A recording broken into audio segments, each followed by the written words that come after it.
What is so normalized in TV that isn't accurate in real life at all? People living in houses they can't possibly afford. Computer hackers can just throw on a hoodie, type a shitload of keys and say, "All right guys, I hacked the servers." Quote, "That being a lawyer is exciting." Entire families sitting down at the table together for a home-cooked breakfast in the morning. Before work, school. Hair, especially in zombie or apocalypse films, can be wrong. TV. A bomb blows up and the force of the blast blows people clear of the bomb so they get a tiny cut over an eye but otherwise stand up unharmed. Reality. A bomb blows up and fragments poke 1,000 holes in them, then the blast rips them apart so they dead. Painting walls with a roller in a very short strokes. Whenever there's a decorating scene, there will be someone painting a wall with a roller. But they will only be going over a very short area. In reality, you want to get a roller on a stick and do floor-to-ceiling rolls.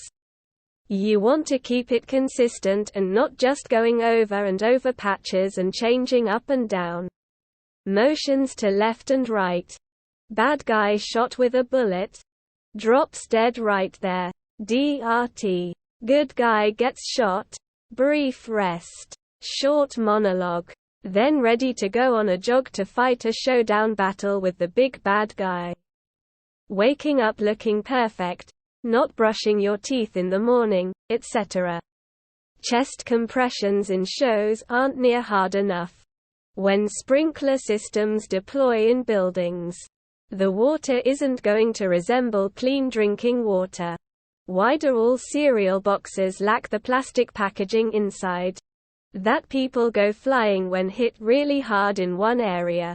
For example, Superman punching you and your body goes flying. It'll be like you punching cardboard or styrofoam. Chances are you're gonna punch a hole right through it. If Superman punches you, he's punching a hole through your body. You're not gonna go flying with everything intact. Not saying goodbye when you hang up the phone. Kids leaving for school and it looks like it's noon outside. When I went to school it was darker than shit.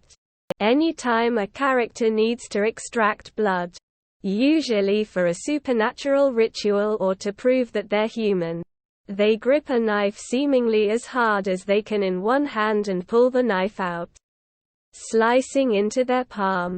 This is obviously done so that the actor can hold a blood capsule in their sliced hand and squeeze out the fake blood. In reality, that would slice through skin, muscle, and tendons, right to the bone, and require surgery and physical therapy to regain some use of the hand again. All for much less blood than a phlebotomist can extract safely with a needle. Edit. They then wrap the hand in a bandana. And that's usually enough to make the bleeding magically stop. Defibrillators don't restart your heart. They just normalize your heartbeat. Kissing while waking up. The first thing I want to do is brush my teeth. Hacking into stuff with crazy weird graphics and graphs. Hacking into military satellites quicker than it takes me to reset a password to an account. People drinking in a bar all night then driving home. Not locking front doors and have anyone just come in unannounced any time of day face with rolling eyes. Husbands and wives who hate each other. It's like divorce isn't a thing in sitcom universes. People getting away with crimes such as bank robberies. The lack of telephone etiquette. All these reboots where they have to get the whole original cast back together. Most people don't really have their whole high school friend group plus their favorite teacher or old neighbor still in their lives 20+ years later. Hitting someone in the head hard enough to knock him out. Thinking they'll come to in a minute. Now imagine, well officer, I hit him in the head to knock him out till you got here. Well, I had to hit him 10 times and really swing on the last 3. cause that is a thing that happens a lot. People being able to find convenient parking spots right in front of the door. Even in places like NYC, San Francisco and downtown Chicago. The way people take pills. I absolutely love the Fargo series.